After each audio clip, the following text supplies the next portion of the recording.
देखिए बच्चों, आप लोगों का जो डायरेक्ट टैक्स है उसमें क्या क्या चेंजेज आए हैं। तो बहुत बड़े चेंजेस नहीं आए, छोटे मोटे चेंजेज हैं, वो आप देख सकते हैं। सबसे पहले आपका कौन सा चैप्टर है? Basic chapter. बच्चों आपको याद है कि वैसे तो सरचार्ज की rate up to 50 lakh individual case में क्या होती है? नील होती नहीं। है। 50 से 1 करोड़ 10 होती है। 1 से 2 15 होती है। 2 से 5 25 होती है। और 5 के ऊपर 37 होती है। राइट बच्चों? लेकिन यस। आपको ध्यान है, अगर आपकी 3 इनकम होती है, 111 ए वाली, 112 ए वाली डिविडेंड। और एक डिविडेंड, और इन केस में किसी भी हालत में सरचार्ज की रेट 15% से ज्यादा नहीं हो सकती। क्या ये अमेंडमेंट आपको बहुत पहले पता था? ये बहुत पुराना बात। तो यस अगर मान सर। लो आपकी टोटल इनकम में ये तीन इनकम इंक्लूड है और इनका टोटल 2 करोड़ यस से सर। ज्यादा हो जाए, तो भी इन 3 इनकम की जो टैक्स पे सरचार्ज की रेट मैक्सिमम 15 हो सकती है। मेरा ऑलरेडी यूट्यूब पे बेसिक चैप्टर इंपॉर्टेंट अमेंडमेंट के नाम से अपलोड है, वहाँ आपको ये मैंने विद प्रैक्टिकल करा रखा है। यहाँ पे एक अमेंडमेंट आ गया है। यहाँ पे क्या वर्ड आ गया है? Any capital gain. समझ गए क्या बच्चों? क्या अमेंडमेंट आ गया? सेक्शन 112 112 और जुड़ गया। सेक्शन 112 किस पे था? एनी लॉन्ग टर्म पे था ना बच्चों। तो पहले जो इसका स्कोप था वो इक्विटी शेयर तक ही था। यस अब बताओ यहाँ पे क्या आ सर। गया? Any long term capital gain. आगे बात समझ में? Yes sir. तो अगर आपकी टोटल इनकम में 111 ए 112 ए वाली इनकम, डिविडेंड और any long term capital gain include है, तो बताओ उसके सरचार्ज की रेट मैक्सिमम कितनी होगी? 15%। दूसरा बच्चों, आपको बताया इंडियन कंपनी पे टैक्स रेट क्या होती है? 30% और 25%। आपके एग्जाम में क्वेश्चन आएगा 22-23 का, 22-23 प्रीवियस ईयर का। तो बताइए 22-23 में टैक्स रेट क्या होगी? आपको टर्नओवर किस साल का देखना है? 21-22 का देखना है, 20-21 का देखना है? 20-21, इसको मत देखना। तो अगर इस साल का टर्नओवर अप टू 400 करोड़ है, तो बताइए यहाँ पे रेट क्या होगी? 25%। और अगर 400 करोड़ से ज्यादा है तो रेट 30% होगी। तो 22-23 प्रीवियस ईयर में कंपनी पे टैक्स रेट क्या होगी? उसके लिए हम टर्नओवर 21-22 को जस्ट पहले वाला, मतलब 20-21, 22-23 से पहले वाले साल को छोड़ देना, उससे पहले वाला साल होता है प्रीवियस ईयर 20-21। तो बताओ उस केस के अंदर रेट 25% होगी। आगे बात समझ में? बोलिए। Yes yes sir. Sir. Yes sir. तीसरी बात, आपको याद होगा कि अनडिस्क्लोज इनकम पे टैक्स रेट 60% होती है। 25% सरचार्ज होता है और 4% सेस होता है। तो टोटल 78% आसपास हो जाती है। अनडिस्क्लोज इनकम में एक आपको एक टॉपिक पढ़ाया गया था, कैश क्रेडिट। Cash credit. तो अनडिस्क्लोज इनकम में आपको एक टॉपिक पढ़ाया गया था, उसका नाम क्या है? Cash credit. आप बच्चे मेरे साथ बोले नहीं, कुछ चीज समझ में नहीं आया तब बोलना। आप समझ गए? मैंने क्या बताया था? आपकी बुक्स में अगर कोई भी एंट्री पाई जाती है, आपकी बुक्स में कोई भी एंट्री पाई जाती है, तो वो जो पैसा आया वो किससे आया, आपको अपना सोर्स बताना होता है। सोर्स, अगर आप सोर्स नहीं बता पाते हैं तो इसको बोलते हैं अनएक्सप्लेन कैश क्रेडिट। अब बताओ, उस पर 78% की रेट से टैक्स लगता है। तो सपोज कीजिए मेरी बुक्स के अंदर कोई इनकम क्रेडिट है, तो इनकम टैक्स वाले मेरे से पूछते हैं कि बताओ ये जो पैसा आपके पास आया वो किससे आया, वो बताओ। अगर मैं बता नहीं पाता तो बताइए वो मेरी इनकम मानी जाती है। ओके। लेकिन अगर मैंने सोर्स बता दिया तो बताओ फिर मेरी इनकम नहीं है। अब अमेंडमेंट क्या है कि जैसे मान लीजिए मैंने वाई से कोई लोन लिया या कोई बोरोइंग ली, तो बताओ मेरी बुक्स के अंदर एक लोन फ्रॉम वाई लिखा हुआ आएगा।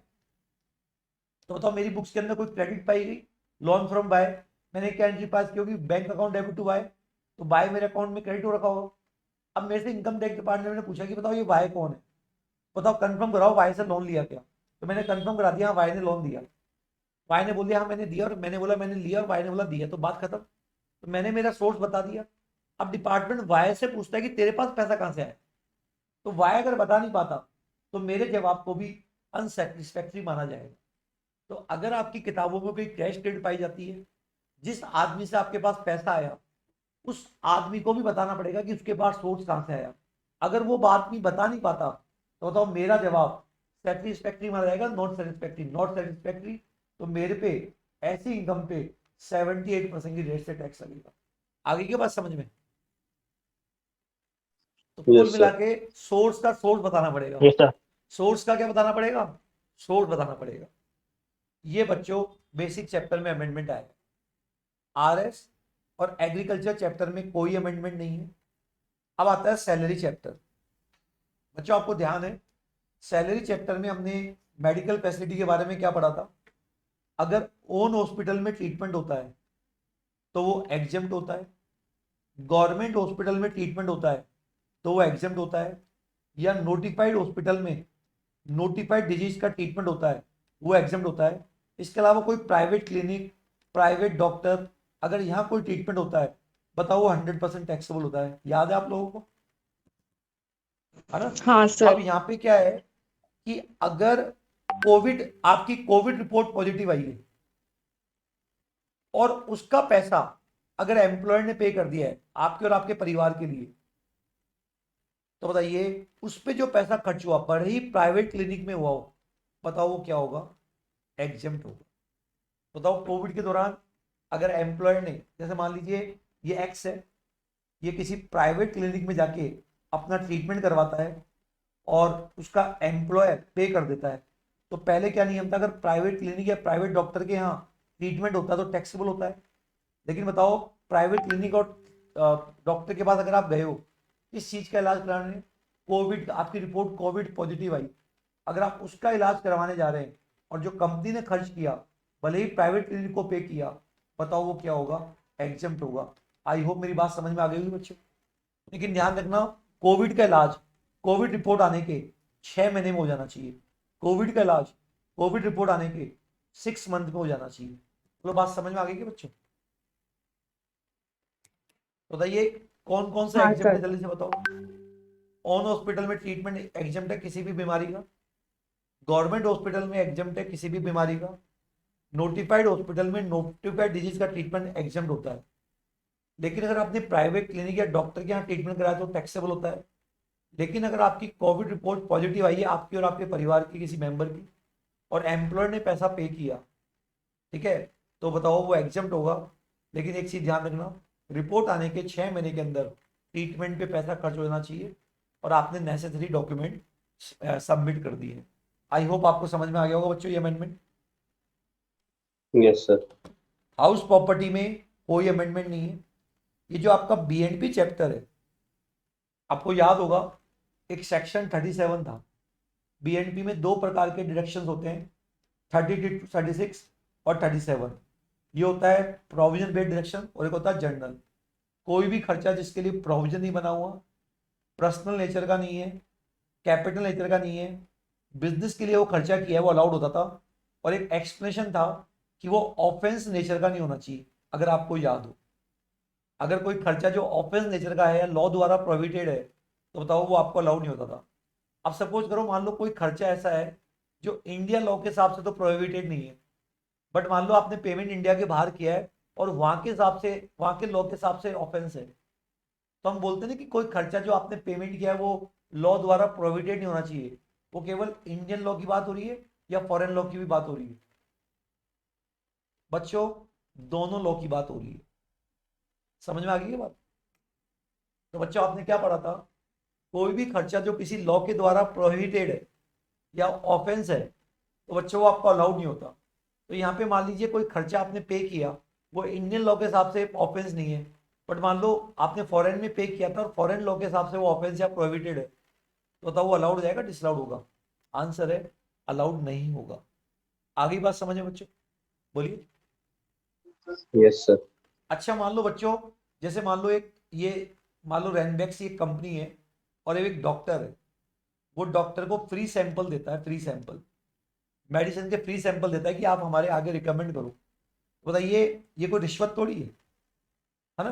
तो बताइए, लेकिन जो डॉक्टर का जो, जैसे आप डॉक्टर बन जाते हैं तो जो मेडिकल एक्ट होता है वो ये बोलता है कि डॉक्टर को इस तरह के कोई फ्री सैंपल वगैरह नहीं लेने चाहिए। तो बताइए अब बताओ वो लॉ किस पे अप्लाई हो रहा है? रैनबैक्सी कंपनी पे अप्लाई हो रहा है या डॉक्टर पे अप्लाई हो रहा है? डॉक्टर को। डॉक्टर पे। कंपनी ने थोड़ी कोई ऑफेंस किया, डॉक्टर के लिए मना कर रखा है। तो अगर किसी लॉ में कह रखा है कि आपको कोई बेनिफिट या परक्यूजिस नहीं लेना चाहिए, तो बताओ अगर ये कंपनी ऐसे बेनिफिट और परक्यूजिस दे देती है तो बताओ कंपनी को वो खर्चा अलाउड नहीं होगा। समझ गए बात को क्या बोल रहा हूँ? तो मान लो अगर किसी मेडिकल लॉ के अंदर किसी डॉक्टर को ये कह रखा है कि आपको किसी भी प्रकार का बेनिफिट और परक्यूजिस नहीं लेना चाहिए, और मान लो कंपनी अगर वो बेनिफिट और परक्यूजिस पहुंचा देती है, तो बताओ कंपनी को खर्चा अलाउड नहीं होगा। एक होता है compounding an offence under any law. बच्चों ये क्या होता है, जैसे मान लीजिए एक बिल्डिंग है, नगर निगम के हिसाब से आप केवल 5 माले की बिल्डिंग बना सकते हो। आपने क्या किया, 6ठे माले की बिल्डिंग भी बना दी। अब बताओ आपने लॉ का वॉयलेशन किया नहीं किया? तो नगर निगम क्या करता है, फिर आपने जब वॉयलेशन कर दिया, पूरा इतना लाखों करोड़ों रुपए खर्च हो गए, तो जो आपकी बिल्डिंग थोड़ी गिरा देगा, वो आप पे एक फीस लगाता है जिसको कंपाउंडिंग फीस बोलते हैं। तो बताइए कंपाउंडिंग फीस देकर आप इसको ऑथराइज करा सकते हो। तो बच्चों एक तरीके से कंपाउंडिंग फीस, लॉ का तो वॉयलेशन किया था ना आपने, तो भले ही गवर्नमेंट ने कंपाउंडिंग फीस लेके आपकी बिल्डिंग को वैलिड बना दिया हो, बट ये लॉ का वॉयलेशन था, इसलिए बच्चों ये अलाउड नहीं होगा। आई बात समझ में आ गई मेरी बात? बताइए सेक्शन 37 ने ये जो ऑफेंस है उसके स्कोप को बताया है। पहला क्या बताया, ऑफेंस ओनली इंडियन लॉ या अदर लॉ ऑल्सो, या other act foreign country law also? अरे इंडियन लॉ या foreign country law also? Foreign दोनों। Country law also, foreign country law also, both. Both. बताओ किसी लॉ में रिसिपेंट के लिए लिखा हुआ है कि तुमको ये बेनिफिट लेना चाहिए, अगर रिसिपेंट ने वो बेनिफिट ले लिया, तो जिसने बेनिफिट दिया क्या उसको खर्चा अलाउड होगा? नो नहीं सर। होगा। नहीं होगा। और बताओ ऑफेंस का कंपाउंडिंग फीस लग रही है, बताओ वो भी लॉ का वॉयलेशन माना जाएगा, वो भी अलाउड नहीं होगा, चाहे इंडिया में हो या इंडिया के बाहर हो। आगे बात समझ में? Yes sir. अच्छा बच्चों आपको याद होगा एक सेक्शन था 43B। बताओ अगर आप वैसे तो अगर आप बुक्स अक्रूवल बेसिस पे रखते हैं तो आपको एक्सपेंडिचर अक्रूवल बेसिस पे अलाउड जाते हैं। हाउएवर कुछ 7-8 खर्चे ऐसे होते हैं जो आपको पेमेंट बेसिस पे अलाउड होते हैं, अगर आपको ध्यान हो। बोलिए। सर जैसे कि बोनस वगैरह। हाँ, बोनस और कमीशन टू एम्प्लॉय, लीव हाँ encashment sir. To employ, bank को इंटरेस्ट देना। अब बताओ मैंने एक बात बताई थी, जैसे मान लीजिए आपने बैंक से लोन लिया 10 करोड़ का, उस पे 1 करोड़ का इंटरेस्ट था, नॉट पेड, है ना, up to due date of filing return. Due date of क्या? Filing ROI। तो आपको याद है अगर आपने रिटर्न भरने की डेट तक बैंक को इंटरेस्ट पे नहीं किया, बताओ वो नॉट अलाउड। ध्यान है बच्चों? हाँ सर ध्यान है। ठीक है, अब मुझे एक चीज बताओ, अगर आपने इस इंटरेस्ट को लोन में कन्वर्ट कर लिया, लोन में, तो क्या इसको रीपेमेंट मान लेंगे या आप भी रीपेमेंट नहीं मानेंगे? बताओ इंटरेस्ट को लोन में कन्वर्ट कर लिया तो क्या हम ये मानेंगे इंटरेस्ट का पेमेंट हो गया, या लोन में कन्वर्ट करने को पेमेंट नहीं मानेंगे? नहीं मानेंगे। नहीं मानेंगे। मैंने लिखवाया था बच्चों, आप कॉपी देख लेना आपकी। मैंने बताया था कि अगर आप बैंक वगैरह को इंटरेस्ट देते हो तो वो पेमेंट बेसिस पे अलाउड होगा। अगर आपने उस इंटरेस्ट को लोन में कन्वर्ट कर लिया तो हम ये नहीं मानेंगे कि आपने इंटरेस्ट का पेमेंट कर दिया। स्टिल जब तक आप लोन पे नहीं कर दोगे आपको इंटरेस्ट अलाउड नहीं होगा। इसी तरह से अब अमेंडमेंट क्या है, अगर आपने इंटरेस्ट को लोन में कन्वर्ट किया या डिवेंचर में कन्वर्ट किया तो भी हम ये नहीं मानेंगे कि आपने इंटरेस्ट का पेमेंट कर दिया, अलाउड नहीं होगा। तो चाहे लोन में कन्वर्ट करो या डिवेंचर में कन्वर्ट करो, पेमेंट नहीं मानेंगे। बोलो बच्चों बात समझ में आ गई क्या? Yes sir. अच्छा बच्चों पहले गुडविल को इंटेंजिबल एसेट मानते थे और उस पर डेप्रिसिएशन मिलता था, अब गुडविल पे कोई डेप्रिसिएशन नहीं मिलेगा। इसको बेचोगे तो कैपिटल गेन लगेगा सेक्शन 48 के हिसाब से। आगे बात समझ में? तो बच्चों यस सर। अमेंडमेंट क्या यस क्या है? सर। एक बेसिक चैप्टर में क्या अमेंडमेंट आया कि लॉन्ग टर्म पे हमेशा सच्चाई की रेट मैक्सिमम 15 हो सकती है। अगर 22-23 के अंदर कंपनी की रेट देखनी है तो आपको टर्नओवर 20-21 का देखना पड़ेगा। कैश क्रेडिट, अगर आपने किसी लोन या बोरोइंग ली है, जिससे लोन और बोरोइंग लिए वो अगर बता नहीं पाता कि उसके पास पैसा कहाँ से है आपको देने के लिए, तो आपका जवाब सेटिस्फैक्ट्री नहीं माना जाएगा। सैलरी के अंदर अगर कोविड का इलाज हुआ है उस पर एम्प्लॉय ने खर्चा किया तो वो एग्जेम्प्ट है। और 3 तरह के मतलब इनको भी ऑफेंस ही मानेंगे और बताओ अलाउड नहीं होगा। और अगर हम लोन इंटरेस्ट को लोन डिवेंचर में कन्वर्ट कर लेते हैं तो हम रीपेमेंट और लोन नहीं मानेंगे, अलाउड नहीं होगा। अच्छा बच्चों, आपको पता है गिफ्ट चैप्टर में क्या लिखा हुआ था? स्पेसिफाइड पर्सन से कितने का भी गिफ्ट मिले चैप्टर अप्लाई नहीं होता। और नॉन स्पेसिफाइड पर्सन से अगर आपको स्पेसिफाइड एसेट मिलती है जिसकी वैल्यू 50,000 से ज्यादा है तो बताओ वो आपकी इनकम मानी जाती है, अगर आपको ध्यान हो। अगर non specified yes person sir. से नॉन स्पेसिफाइड एसेट मिलती है तो बताओ वो इनकम नहीं मानी जाती। स्पेसिफाइड एसेट कौन कौन सी होती है? सोना, चांदी, शेयर, लैंड और बिल्डिंग। बच्चों वहां पे एक वर्ड और जोड़ दिया है, अगर आपने वर्चुअल डिजिटल असेट्स लिए तो जैसे क्रिप्टो करेंसी बोलते हैं इसको, तो बताइए ये भी कवर हो गई। तो अगर आपको नॉन स्पेसिफाइड पर्सन से वर्चुअल डिजिटल एसेट्स मतलब क्रिप्टो करेंसी मिली है, बताओ जिसकी वैल्यू 50,000 से ज्यादा है, तो बताइए तो भी ऐसा माना जाएगा कि आपको स्पेसिफाइड एसेट मिली है और वो आपकी इनकम मानी जाएगी। तो बताइए एक और एसेट को जोड़ दिया गया। तो पहले 8 होती थी, अब 8 की जगह कितनी हो गई है? 9 हो गई है। No. आगे क्या बात समझ में? Yes, बोलो। sir. अच्छा बच्चों, जो कोविड हुआ था, तो बताइए कोविड हुआ होगा तो आपके मेडिकल ट्रीटमेंट के लिए बताओ लोगों ने मदद की होगी, बोलो। अरे जब कोविड हुआ होगा तो मेडिकल Yes, sir. ट्रीटमेंट हुआ होगा, लोगों ने क्या की होगी? मदद की होगी। बताइए gift receive by individual from any person respect of any expenditure, और वो जो आपको गिफ्ट मिला है बताओ आपने किसके लिए खर्च किया है? Medical expenditure of Covid. Medical expenditure of क्या? कोविड। कितने महीने में, है ना, वो खर्च किया है, बताओ वो इनकम नहीं मानेंगे। बताइए कहने का मतलब ये है, एक आदमी जो कोविड पॉजिटिव है, वाई ने उसको 70,000 रुपए दे दिए एज ए गिफ्ट की और उसने उस पैसे से कोविड का इलाज कराया, बताओ वो गिफ्ट इनकम नहीं मानेंगे। आगे क्या बात समझ में? अच्छा बताओ Yes, बच्चों, sir. अगर मान लो कोविड के कारण किसी की डेथ हो गई, कोविड के कारण क्या हो गई, किसी की क्या हो गई? डेथ हो गई। डेथ हो Death गई। होगी. तो उसके एम्प्लॉय ने मतलब एम्प्लॉय ने एम्प्लॉय के परिवार वालों को कितना भी रुपए दे दिया एज ए गिफ्ट, इनकम नहीं मानेंगे। या एम्प्लॉय के अलावा कोई और आदमी दे दे कोविड के डेथ के कारण 12 महीने के अंदर, कोविड रिपोर्ट के 12 महीने के अंदर मतलब डेथ के 12 महीने के अंदर और वो गिफ्ट का अमाउंट 10 लाख से ज्यादा नहीं है, तो बताओ वो एग्जेम्प्ट है। मतलब बात समझ में आ गई? मतलब क्या अमेंडमेंट आया? मान लो वाई को कोविड हो गया, जेड ने उसको 25 लाख 20 लाख 1 लाख रुपए दे दिए, बताओ एज ए गिफ्ट, उसने उस पैसे का क्या किया? कोविड का इलाज कराया, इनकम मानेंगे या एग्जेम्प्ट होगा? एग्जेम्प्ट होगा। एग्जाम्पल। या मान लो एक आदमी है उसकी डेथ हो गई, उसके परिवार वालों को, एक आदमी है उसकी डेथ हो गई, उसके परिवार वालों को, है ना, एम्प्लॉय ने 5 लाख रुपए दे दिए, एग्जेम्प्ट। अगर परिवार एम्प्लॉय के अलावा किसी और ने दे दिए तो बताइए कितने रुपए तक का गिफ्ट एग्जेम्प्ट है? 50,000 का या 10 लाख का? सर 10 लाख का। 10 लाख। 10 लाख. लेकिन ये पैसा कितने दिनों में मिला? डेथ होने के 12। 12. 12 महीने। बोलो बच्चों, बात समझ में आ गई क्या? हाँ सर। Sir Yes, sir. हाँ सर ये एग्रीगेट होगी ना 10 लाख तो हाँ सबका मिला के। हाँ। क्लबिंग और सेट ऑफ में कोई अमेंडमेंट नहीं है। अच्छा आपको ध्यान है बच्चों, जो ATCCD होता था, एक सेक्शन होता था ATCCD 1, एक होता था 1B यस और एक होता सर। था ATCCD 2। ये होता था एम्प्लॉय का कंट्रीब्यूशन, ये ओवर एंड ओवर था 1.5 लाख, 50,000 का एनपीएस। एक्स्ट्रा मिलता था। और एक एम्प्लॉय का कंट्रीब्यूशन होता था जहां पे अपन बोलते थे कि एम्प्लॉय का कंट्रीब्यूशन और 10% of salary whichever is lower.